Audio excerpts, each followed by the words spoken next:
Hey friends, if you wish to fix the issue of Google Drive not syncing on your Windows 11 computer, then please watch this video. Now see, here's the thing. Before anything else, you need to make sure that you are downloading it from the exact store. So go to Microsoft Store and search for Google Drive. You will not find it here. Why? Because they are a competitor of Microsoft, so you cannot do that. Now if that is the case and you're using Google Drive from the online option itself, then I mean, which is the best option, because Microsoft Windows is not supposed to support Google Drive.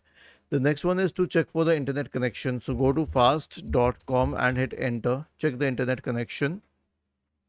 If the internet connection is good enough, then go and check for Google Drive server status and hit enter.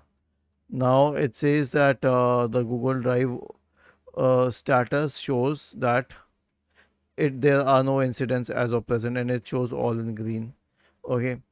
So if it doesn't work even after that, then it may be an issue with your account. Check the password and all. Or if you have recently changed password on a separate device, then you can re-log in. Was this helpful? If yes, then please subscribe to the channel. If not, then let us know in the comment section of the video on how we could help you further. Thank you for watching this video and have a nice day.